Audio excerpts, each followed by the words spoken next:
team have to consider the fact that humans have been using plastic for so long, and it's basically what they literally use when they go to the supermarket, etc.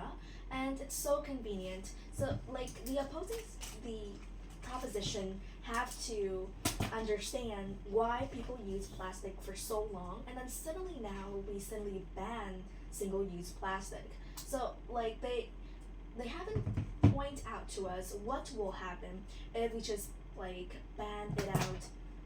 So we believe that single-use plastic should not be banned. So coming to my rebuttals on some of their main conventions is that number one, they said to us the environment is being damaged by fossil fuels, heat wave, etc.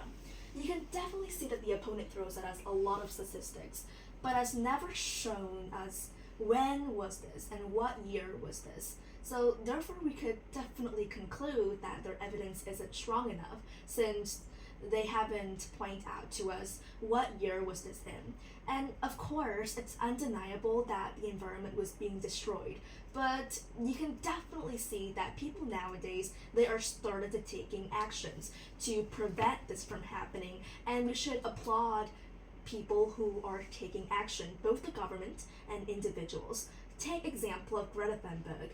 Like everyone knows who she is, and she has been fighting for the environment's rights. She has been persuading people, even government, to take action on the environment, and most importantly, she has influenced a lot of young people, a lot of teenagers her age, to think and fight for the environment. And like according to the International Renewable Energy Agency, renewable energy capacity reached 2.799 gigawatts globally by the end of 2021, with solar and wind energy leading the way. And the other side talks a lot about fossil fuel, which we believe that many countries have set ambitious goals to reduce their reliance on fossil fuels. For example, the United States aims to achieve net zero carbon emissions by 2050, and government are implementing policies to phase out coal-fired power plants and incentivize the adoption of cleaner energy resources. And not to mention about electric vehicle, which is on the rise and with sales increasing annually. This trend reduces the demand for gasoline and like fossil fuel. Thereby, it can really save the environment if people started to use electric vehicle. And your second point is about human inhaled microplastic from seafood and drink.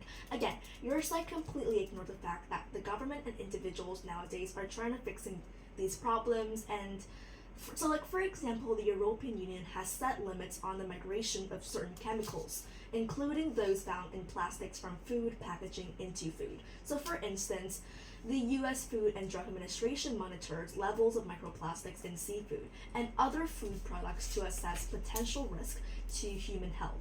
And like if you have the government have done and like research and have fund research initiatives to develop methods for detecting and mitigating microplastic contamination in food and environment.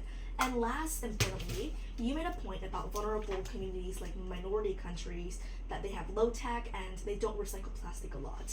Again, they rely on plastic, and plastics, especially single-use plastic, is what they use on a daily basis. So now suddenly banning it would even make them even poorer, and they would face more difficulty, and in turn they will even never recycle, and like they will have even low tech. So we believe that educating them is a better solution, and the government like helping them will be a better solution.